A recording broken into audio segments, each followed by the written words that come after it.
Assalamualaikum warahmatullahi wabarakatuh. Salatu wassalamu ala asrofil mursalin sayyidina mawala wa ala alihi wa sahbihi ajma'in amma ba'du. Bismillah, alhamdulillah.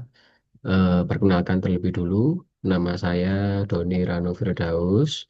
Di sini saya mengampu program studi komunikasi dan penyiaran Islam. Dan kebetulan sekali saya hari ini mengampu terkait perkuliahan terkait jurnalisme data ya, terkait jurnalisme data. Baik, sebelum kita memasuki perkuliahan materi, alangkah baiknya kita berdoa terlebih dahulu. Nah, mari kita bersama-sama mengucapkan basmalah sebelum kita melaksanakan materi atau membahas materi terkait apa itu jurnalisme data. Baik, eh, kita ucapkan basmalah ya. Bismillahirrahmanirrahim. Baik, kita mulai terkait pembahasannya. Ya, kali ini kita akan membahas terkait jurnalisme data.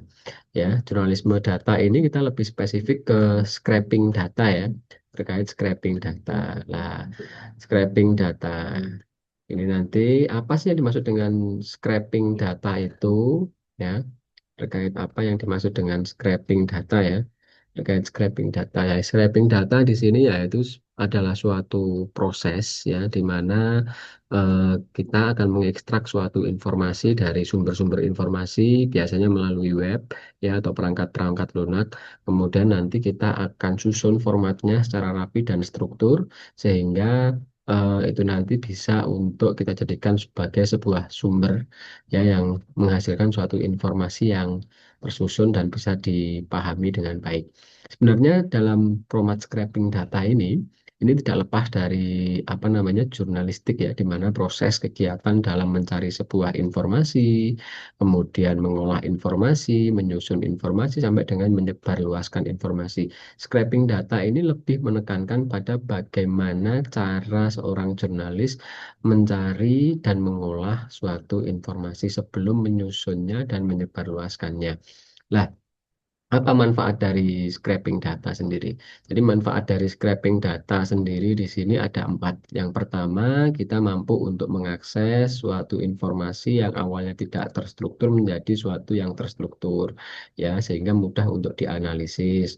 Kemudian yang kedua, kita mampu untuk mengungkapkan suatu informasi yang tersembunyi. Maksudnya gimana? Kita mampu untuk membuat apa namanya menemukan sebuah pola-pola anomali yang tidak terlihat ya terkait informasi-informasi apa yang sekiranya mungkin itu menjadi suatu isu-isu yang sifatnya adalah skala besar sehingga pola-pola tersebut bisa dibaca melalui scraping data. Kemudian yang ketiga yaitu terkait verifikasi dan konfirmasi ya. Verifikasi dan konfirmasi di sini lebih menekankan pada cross check atau konfirmasi informasi di mana ketika kita melakukan scraping data ini membantu kita untuk memverifikasi suatu informasi dan mengkonfirmasi datanya. Sehingga tidak hanya asumsi saja, tapi memang ada suatu informasi yang sudah kita scraping melalui sumber-sumber tadi ya, sumber-sumber yang berbasis digital tadi ya. Kemudian yang terakhir yaitu memantau perubahan, di mana kalau kita mampu untuk melakukan scraping data, kita mampu untuk melihat perubahan-perubahan apa, baik harga, statistik maupun kebijakan, dan itu biasanya dari waktu-waktu biasanya akan sangat terlihat sekali dan bisa kita lacak secara berkala. Itu manfaat dari scraping untuk jurnalisme data ya khususnya ya. Di mana ini sudah masuk ke tahap pengolahan informasi. Ketika sudah mampu diolah informasinya, maka akan menjadi informasi yang terstruktur, maka informasinya sudah tidak akan tersembunyi lagi dan bisa dikonfirmasi dan kita bisa untuk memantau setiap perubahan-perubahan informasi dari waktu ke waktunya. Kemudian apa sih peran dasar scraping data untuk komunikasi sendiri atau mungkin untuk jurnalis sendiri? Ada 5 poin di sini. Yang pertama yaitu analisis audiens. Jadi ketika kita mampu untuk men-scraping data, di sini kita bisa untuk mengumpulkan data dari forum, ya, ulasan-ulasan produk, kemudian bagaimana informasi-informasi kebutuhan yang sentimen dan lain sebagainya akan teridentifikasi melalui analisis audiens.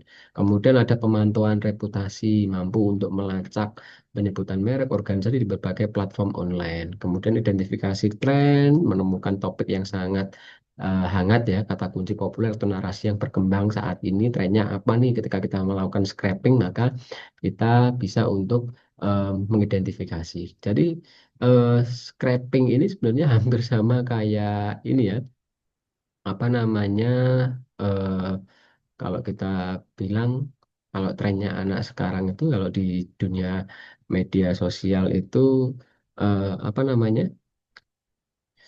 ini apa namanya yang biasanya untuk mengikuti follower kemudian untuk melihat apa namanya fans kita gitu. Ada analisis kompetitor juga mengumpulkan informasi tentang strategi komunikasi atau produk pesaing. Terus kemudian yang kelima, di sini ada verifikasi informasi fakta sama dengan tadi, cross check dan klaim dari publik. Kemudian yang keenam dari riset pasar. Kemudian yang ketujuh yaitu ada otomatisasi dan efisiensi. Ya. Nah, ini biasanya sangat menjadi peran dasar scraping data, di mana ketika kita mampu untuk men-scraping suatu informasi, maka kita akan melihat keseluruhan dari data-data yang tersebar, mulai dari identifikasi trennya, analisis audien, pemantauan reputasi, analisis kompetitor, verifikasi informasi dan fakta, riset pasar, sampai dengan otomatisasi yang efisien. Kemudian yang keempat ya di sini ya. Empat, ada aplikasi jurnalisme data dan komunikasi berbasis scraping. Jadi apa sih ketika kita berbicara scraping data kaitannya dengan jurnalis dan komunikasi? Jadi sangat penting sekali di mana ketika kita mampu untuk men-scraping data ini juga bisa untuk membantu ya ketika aplikasi bisa untuk membantu yang namanya bentuk-bentuk bagian dari komunikasi dan seorang jurnalis juga di mana scraping data itu juga bisa digunakan untuk jurnalisme investigasi, untuk public relation di bidang reputasi, untuk pemasaran dan periklanan, kemudian untuk riset akademik, ya, komunitas itu bisa dilakukan melalui scraping data. Dimana kalau kita melakukan jurnalisme investigasi di sini kita melakukan scraping data, mampu untuk mengungkap pola-pola informasi yang sekiranya itu tertutup. Misal di sini saya contohkan adalah terkait pola korupsi, ya, kemudian yang tersebar di informasinya yang tersebar di melalui web dan lain sebagainya bisa kita lacak ya terkait kepemilikan aset dari database publik itu bisa kita lacak melalui scraping data khususnya di bidang jurnalisme investigasi. Terus terkait public relation dan reputasi di sini ketika kita bisa untuk melakukan scraping data mampu untuk melihat kira-kira sentimen publik saat ini seperti apa, bagaimana citra reputasinya ya terkait suatu merek atau mungkin terkait suatu isu yang ada di media sosial. Nanti mampu untuk mengidentifikasi krisis potensial sebelum krisis itu terjadi melalui lonjakan penyebutan-penyebutan negatif yang muncul ketika kita melakukan scraping data. Sehingga dalam bidang public relation sangat dibutuhkan sekali ya untuk menjaga yang namanya citra dan reputasi. Kemudian ada pemasaran dan periklanan. Di sini bisa dilakukan untuk menganalisis ulasan produk insight konsumen ya. Jadi terkait insight konsumen, terus kemudian mampu untuk membandingkan harga dan promosi kompetitor. Teman-teman mungkin sering sekali kalau mau belanja online itu biasanya suka scraping dulu ya, scraping dulu kemudian melihat ini harganya lebih murah atau lebih mahal, kemudian dia menganalisisnya, mengumpulkan informasinya itu sebenarnya bagian dari scraping data dari yang dilakukan teman-teman semua sebenarnya ya tujuannya untuk pemasaran maupun untuk periklanan. Kalau teman-teman mungkin untuk pembelian konsumsi ya, jadi sehingga bisa untuk menjadi sebuah pilihan, oh lebih murah, oh lebih mahal, ataupun mungkin ini lebih bagus daripada produk yang lainnya. Sehingga itu mampu untuk mengungkap suatu ulasan informasi produk yang ingin dibeli oleh konsumen. Gitu. Yang terakhir yaitu dari riset akademik komunikasi. Riset akademik komunikasi di sini yaitu menganalisis pola komunikasi itu sendiri, ya, baik berupa forum online maupun platform tertentu yang biasanya memang banyak tersebar di apa namanya media-media, misal melalui Instagram, melalui TikTok, ya, sehingga kita bisa tahu, oh sekarang pola komunikasinya itu melalui forum online tidak hanya lagi melalui Facebook, misal ada melalui forum TikTok, ada melalui forum Instagram, ada melalui forum-forum yang lain yang mungkin saat ini lagi tren platform tertentu ya.